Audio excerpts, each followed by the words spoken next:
Welcome to the HR Shield training presentations. Today's topic is going to be interviewing guide for managers and supervisors. The purpose of an interview is, number one, of course, to find talent for your organization. Number two is to bring fresh people in with new ideas. Number three is to find somebody that fits well within the culture of your organization. And number four is, of course, succession planning. As you continue to look into the future for your organization, you want to bring in new people that you can see moving into other roles within your company in the future. The employment interview is an exchange of information between the candidate and the interviewer. It provides the candidate with the opportunity to sell themselves to you, and of course your opportunity to sell the organization to the candidate who's interviewing with you. There's an importance of selecting, of course, the best for your position, and we can't overemphasize this enough. Quite often you can get caught up in referrals, you could get caught up in individuals coming in that you may have met through your various business dealings, but it's important to look at every single interview and every single position that you have available as finding the best candidate. Multiple factors are needed to look at those candidates to determine who's going to be the best fit for that particular position.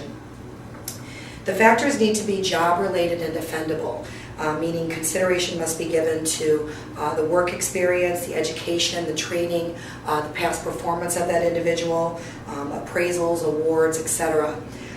In an interview, the candidate, of course, is going to expand upon their experience, and your job during that interview process is to use the right types of questions in order to be able to bring out what you're looking for, the different types of attributes and traits that you're looking for in the individual that will be taking the role. So before we even do the interview, it's important that we begin by preparing for the interview.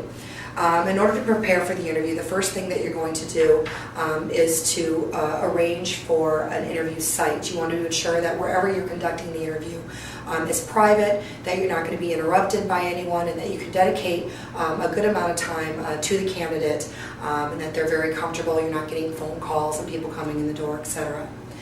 Secondly, you're going to want to look at the candidate's resume before you actually sit down and meet with them. It's important for you to look through where they have worked before, what type of positions they've held, what type of roles they've had within those positions, and also looking at their education, experience level, and any other skill sets that they may indicate on their resume. After that, you're then going to look at the position description itself. Even if you're familiar with it, you want to make sure and take a look at the qualifications. And look at what you're looking for, and look for the minimum requirements, the job-related factors such as a bachelor's degree or at least 4 years experience in C++, things along those lines. You want to ensure that you're looking at the right candidates for the position, so you need to be familiar with the role itself. Number four, you're then going to want to select and develop the interview questions prior to actually meeting with the individuals. Otherwise, you're not going to be making very good use of your time once that person is actually sitting in front of you.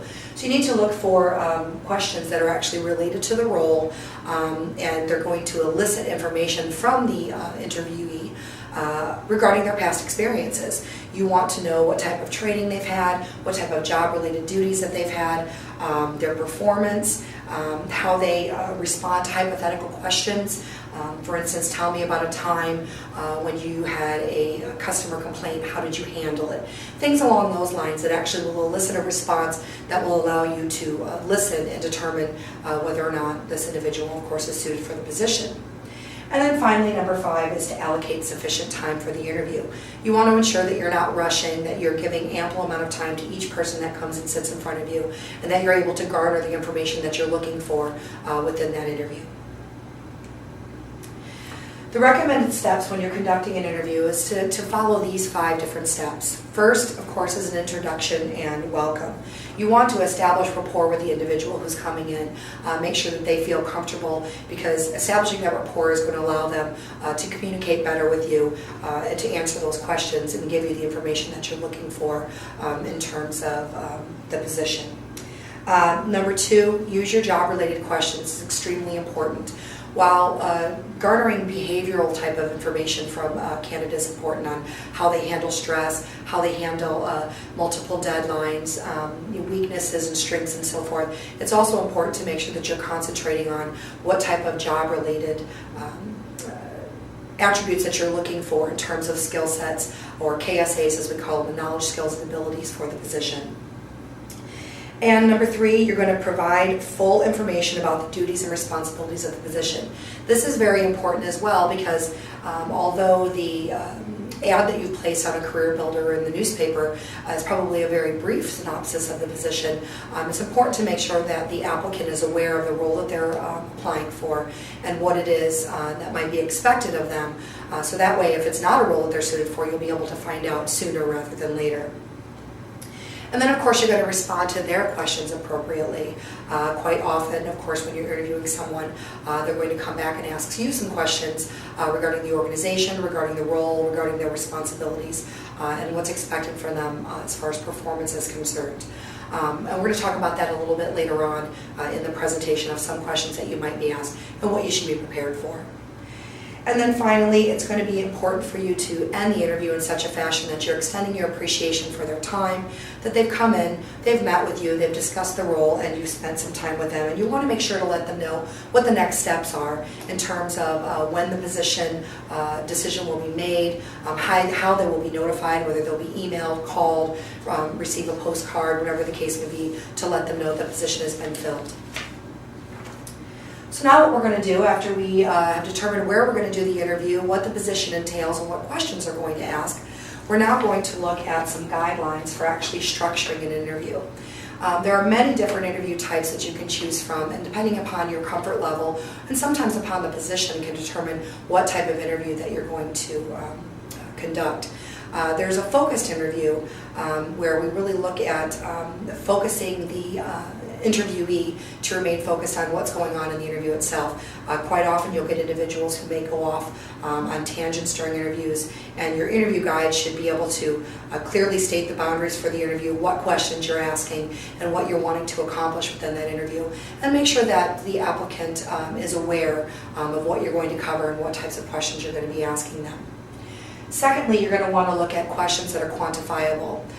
You want open questions that open questions can be a little bit difficult at times because they have a tendency to open the door for a long paragraph or long question or answers, that are difficult to quantify and compare. So you want to look at specific questions related to the role that is a direct comparison to different attributes of the position itself. For example, asking somebody, how reliable was the current system that you used, and what score would you give it 1 out of 10? That really brings that question in, narrows the focus of the question, and allows the person to answer more succinctly and quickly. And then finally, you need to make sure that your interview is complete. You want to check that your guide looks at all objectives of the interview, looks at all the things that you're looking for from your candidate to ensure that you don't have the person walking out 10 minutes later thinking, oh, I wish I would have asked them that. So it's very important that you have all of those aspects in your interview. They're focused, it's quantifiable, that you can actually look at those different attributes and compare them to their answers, and then of course that they're complete and you're asking everything that you need in order for that interview to be successful. So now we're going to look at the different types of questions that you can ask an applicant when they're actually seated in front of you. So we're going to look at and discuss direct questions versus open-ended questions. With open-ended questions, there are some advantages to asking a broader ranged question that has a longer answer attributed to it. It actually puts the interviewee at ease because they're actually opening up and being able to tell you about an experience or tell you about a situation that they were involved in. And the more that they get an opportunity to talk, the more information you'll actually be able to garner throughout that type of question. It makes the interview more interesting for them as opposed to asking them nuts and bolts and structured type of questions. Having some open-ended questions allows them to be a little bit more creative. And it also reveals other areas of inquiry. So you may ask an open-ended question that as you're listening to the answer will actually lead you into another question that you might ask based on however they answer to you.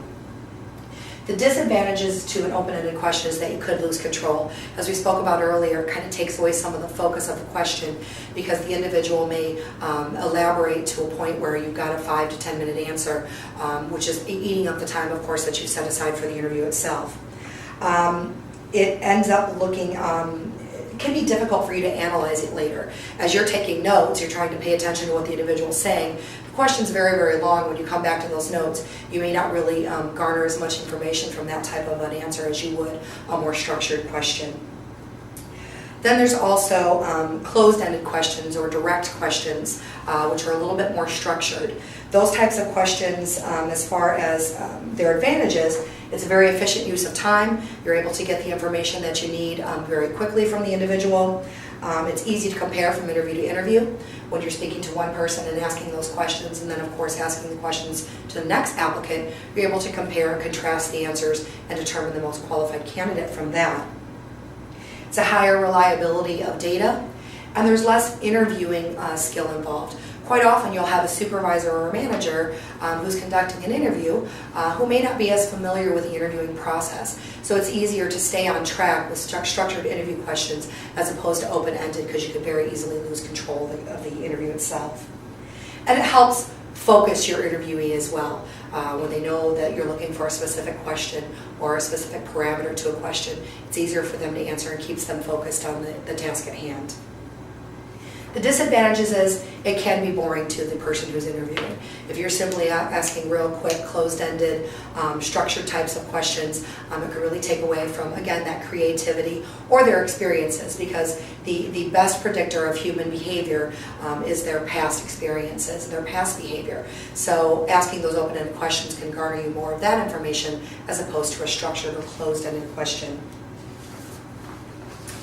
So that's direct versus open-ended questions.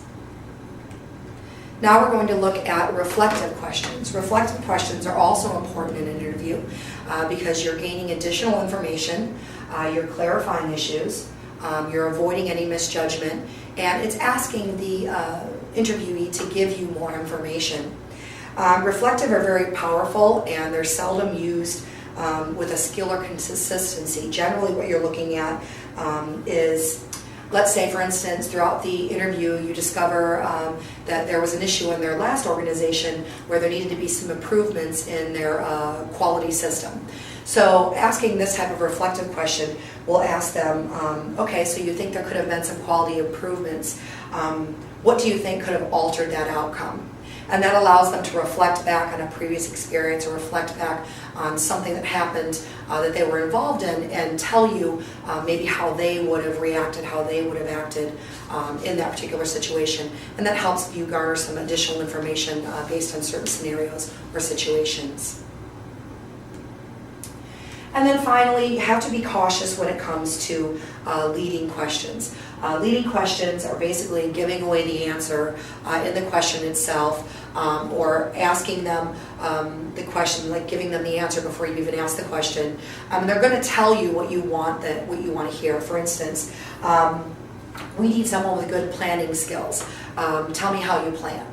And basically what you're telling them is, I want somebody with some good planning skills. So the example that they're going to give you is likely going to be an example of good planning skills. Whether or not that actually applies to them is another story altogether, because they're basically giving you the answer for the question. You have given away what you're looking for in that question you've asked them. And a very important type of interview, which many organizations use, is a behavioral-based interview. In behavioral-based interviews, as I stated earlier, the past behavior is the best predictor of future performance. They're useful questions. You can gain evidence on how a candidate has handled similar situations in the past, and these can concentrate on specific skills. For instance, if you're interviewing somebody regarding a technical role, you can look at, have you ever had any database issues? Tell me about a time when the system wasn't working and you needed to meet a deadline very quickly because something needed to be done. Things along those lines allow them, again, to reflect back on past experiences, but also to elaborate and let you know what types of skills or skill sets that they've utilized in the past. And this is why behavioral-based interview is very important. It allows you to really look back into situations that they've experienced in their past job performance that will enable you to determine how they're going to react to certain situations within your own work environment. It's very important that you allow time to answer. Sometimes especially for inexperienced people who are interviewing. You can have a tendency to talk more than the person who is applying for the position and sitting in front of you. So it's very important that you require an answer for everything that you ask. Silence is golden. Listening skills are extremely important. To sit back and reflect upon the answer and allow them time to give you an appropriate answer. The other reason that it's important for allow them time, to answer a question is that they may sidestep the actual question. They may not know the actual answer, and if you move on too quickly, you could end up not finding out, that they don't have a particular skill set or a particular attribute that you're looking for because they didn't answer, so you went on to the next question. So very, very much silence is your friend. Listening skills are extremely important in the interview process to allow your applicant enough time to answer your question. Some examples of nonverbal responses, you need to kind of watch when you're interviewing somebody, their body language. If they become uncomfortable with a question, nodding their head, smiling, and occasional noises of encouragement are important on your part to really get them, especially if they're not reflecting enough or really opening themselves up and giving you that behavioral-based answer that you're looking for. You want to make sure and encourage them through your nonverbal, shaking your head, saying yes, go on, things along those lines. That's extremely important. Active listening involves identifying feelings and intentions behind the words that your applicant is actually stating, probing the answers with further questions. This is very important, especially in behavioral-based interviews, because by asking them to reflect on a past situation, you're opening the door to, through your listening skills, to hear of other issues or other questions you might want to ask, or perhaps they're reflecting on another skill set that is attributable to the job that you're actually interviewing them for. It allows you to ask some more in-depth questions based on their answers to a behavioral question. In short, the best way to hone your listening skills is to listen to what is being said, what words are actually coming out of their mouth and how they're responding, to how it is being said to you, mannerisms, tone of voice, speaking, and what's not being said in terms of what they're leaving out, what they're omitting from their answer, and their gestures, things along those lines. So remembering that listening skills are not all about what you do with your ears. That's extremely important to look at other aspects of listening skills, including body gesture, tone, things along those lines. A big mistake that many people often make as far as interviewing is concerned is the lack of documentation. It's very important that you take notes during the process.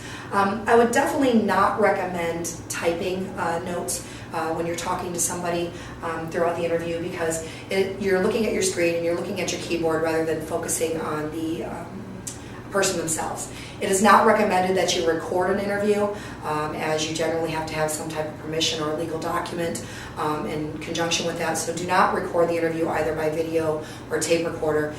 Take notes, utilize your interviewing guide definitely, so you can go back and refer to what the answers will be, and just learn how to write short notes to yourself, so that when you do reflect back, you're able to tell what it is that you were writing down and what you wanted to garner from that interview.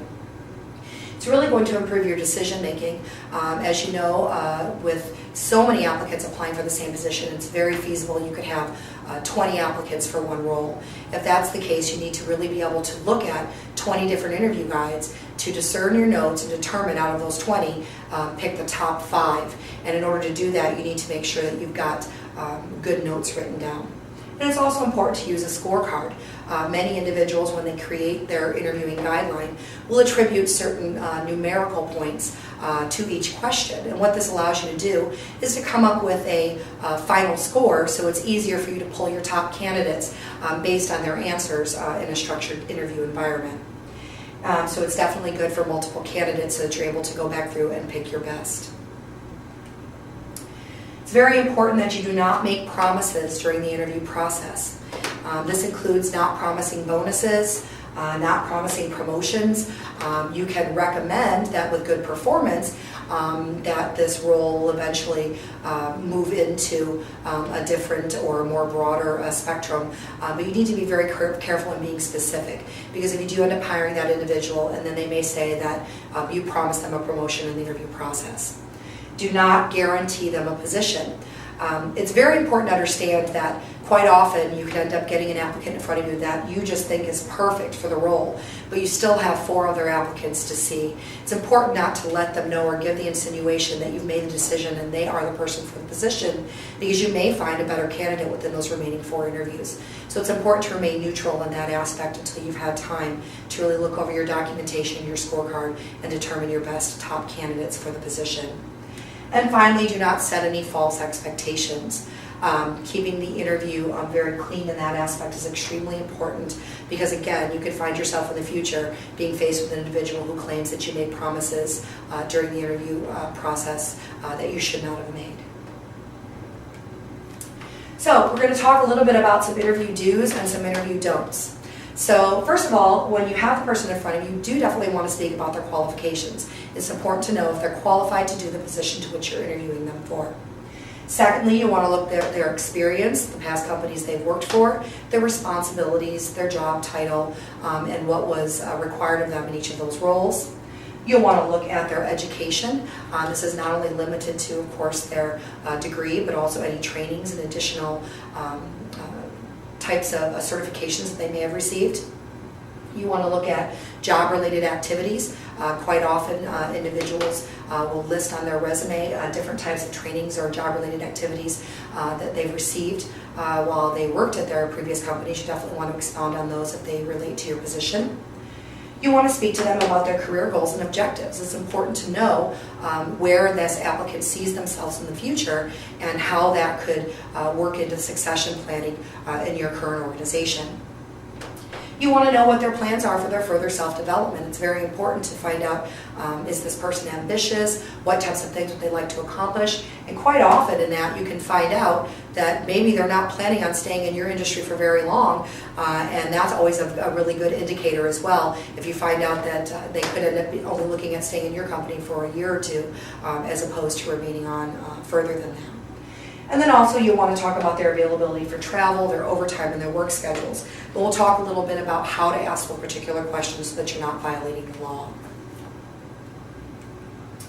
Okay, so now we're going to talk about interview don'ts. These are extremely important because they are illegal. If you ask these questions in an interview, you could find yourself in a case of discrimination. So we certainly want to be cautious.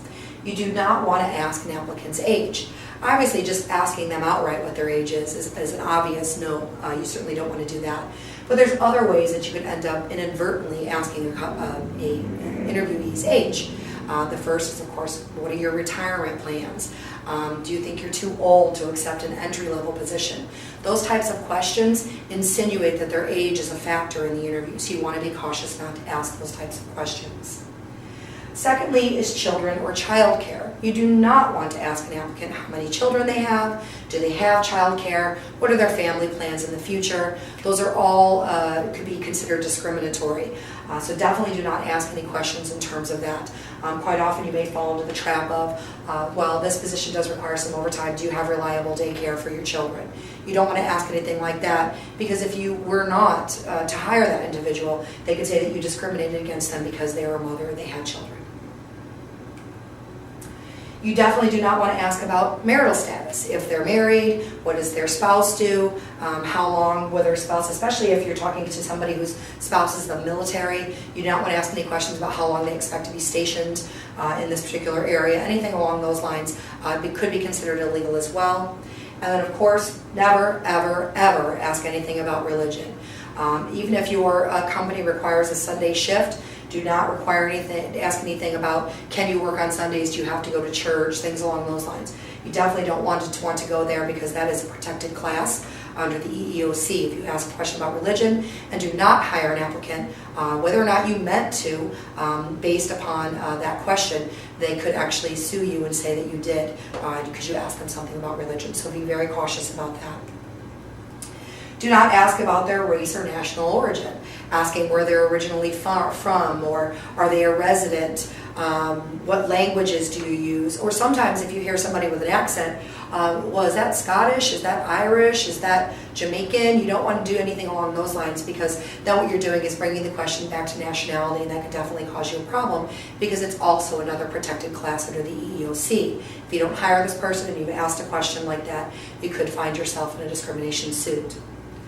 And then political affiliation. You don't want to find out who they voted for last, whether they like President Obama or not. You don't want to ask any questions along those lines because, again, you're walking a very fine line of asking something that's not appropriate or not required in an actual interview. So there's certain interviewing situations that you may find yourself in when you're talking to somebody. So the first question is, must I ask each candidate the same questions? Not necessarily. Sometimes people do like a structured interview. If you're speaking about a more technical role in which the KSAs are extremely important, the knowledge, skills, and abilities, you may hold more of a structural interview in order to garner the information required for those positions. Quite often technical roles will use a more structured interview and ask the same questions from candidate to candidate, and then sprinkle in some behavioral to find out a little bit about their work ethic in past situations. If you know the person is not for you right away, can you end the interview right away? This is not recommended. Generally, an interview should last about a half an hour to an hour, depending upon the complexity of the interview and how many people will be involved in the interview process. If you find out within the first 10 minutes, for whatever reason, that this person is not suited for your position, you still want to be sure that you are conducting yourself in such a fashion where you're still professional and you're still holding what the applicant would still feel is a full interview, even though you may have made your decision very early on. So please be sure that you still give them an ample amount of time for the interview process. We just talked about how long the interview should last. Again, depending upon the complexity of the position, it can be anywhere from a half hour to an hour. Sometimes in panel interviews, where more than one person is interviewed, it could be anywhere from a half day to a full day, depending upon the level of the position that you're hiring for. Some candidates will talk in paragraphs instead of sentences. How can I control this situation? This is a really good question, which we talked about a little bit earlier, where you need to maybe use some more structured type of questions. If you notice right away that you've got a talker, somebody who really likes to elaborate, you may want to change your interviewing to more structured type of questions, more closed-ended questions to kind of keep them on track. You can also, it's perfectly acceptable to tell the person interviewing with you that you're on a time constraint and that you really want to move on to the next question, that you appreciate them elaborating, and that you may, if time allows, go back to that particular question. So it's certainly allowable to do that. So what do you do if you get somebody in front of you that won't speak to you? So the first thing is that this probably shouldn't happen if you've conducted a phone screen. We definitely recommend, before you bring an individual in to sit in front of you and interview for a position, that you phone screen them first. Just find out some general information about whether they have the qualifications that you're looking for. And that'll kind of give you an idea of their personality type and whether there's someone who is very closed when they come into the interview. In those cases, you could certainly try to get them to elaborate, but this is a case where you definitely want to look at those listening skills that we spoke about earlier. By asking the question and really just letting that silence be your friend will hopefully allow that person to open up. And also building rapport right away can certainly help somebody who's maybe a little shy in those types of situations open up to you during that process. As far as closing the interview is concerned, you do want to ask the candidate if they have any questions. It's important to make sure that anything that's happened during that half hour or hour, they may have written down some of their own questions. You may find that people who are interviewing with you may do that through the process. You want to be sure and state the next steps. When you expect to complete the interviewing process, when you expect to make a decision, are you conducting second interviews, things along those lines. And then, of course, either yourself or whoever you are using to recruit for you would then follow up with that individual following that interview to let them know the next steps as well. Do not promise another interview to any of your candidates. Even if you think for sure at the top of your mind that this person is one of your top candidates, and that you'll definitely be having them back, you want to ensure that you're not promising something, because again, you have 4 more interviews left for the rest of the day. You may find that perfect person within those interviews, and you want to be sure that you're not making promises that you can't keep. and you don't want to give false hope in regards to another interview offer. It's really important in this aspect because you're representing your organization throughout an interview process. This applicant or candidate, this is their first real experience with your company. So if you are using that interview process to make false promises in terms of salary, bonuses, interview offers, things along those lines, you're definitely setting yourself up for some trouble, and also creating a false view of what your company may actually do or be. So in the interview, there is distinctly possible that some of the people that are interviewing with you may ask you some questions. So you need to be prepared to answer quite a few of them. Some of them may ask you, what's your organizational structure? Who is in charge? Who's the CEO? What does this department look like? How many managers do you have? Things along those lines. Sometimes that organizational structure is important to certain candidates, especially if you're interviewing senior level roles. They might want to know what the company's plan is for the future and how the department that they're actually interviewing for fits into that future. Quite often applicants are looking at several different organizations at one time, and it's really important for them to know what the vision and mission is, not only for the company as a whole, but where you see your department in the future as well. They might want to know if you're going to expand or bring on new products or services as well. And it's being important for you to know what direction your company is headed, because of course it shows that you know about your company, but also what the future plans are for the organization.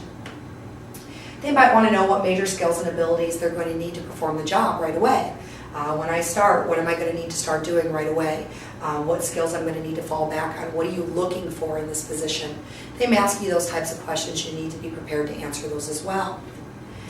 They may also ask you, why do you work here? This is a very common question that someone may ask you in an interview, because they want to know what made you choose ABC Company. Why do you work there? How long have you been there? How did you happen there? So they may want to know a little bit more about you and how you ended up in your position. They may ask how their performance is measured. Do you receive quarterly reviews every 6 months, yearly? If you are interviewing for your particular department, they may ask you, how are you going to measure my performance? Are you going to look at me in the first 90 days? Do you have a probationary period? Things along those lines may be asked, so you need to be prepared to answer those as well. And finally, they may want to know what their day-to-day responsibilities are. While they know the job description and they know the knowledge, skills, and abilities that you're looking for the role, they may want to know a little bit more in depth about what's going to be expected from them on a day-to-day basis. An HR Shield, of course, can help you in any different aspects in preparing for an interview. This is just a general overview of the particular steps on how to conduct an interview, how to be prepared for an interview. But we can also help you in terms of sample interview questions. If you don't have job descriptions for particular roles that you're interviewing for, we can help you create and develop those as well. You definitely should contact your dedicated HR advisor for guidance. And if you don't see something in our forms library or in our how-to guide library, you can certainly let us know, and we'd be more than happy to research that and help you along. And possibly even help you conduct some mock interviews to assist you in becoming better prepared for open positions that you may have in the future. And then, of course, we want to make sure that you know that this is information in this presentation that I've given you today is not legal advice. It's simply intended to give you information. And we maintain a staff of tenured advisors, including myself, who can certainly assist you in your interviewing and any other issues, problems, questions, or development that you may need. And we encourage you to use our service for all of your employment needs. Thank you very much.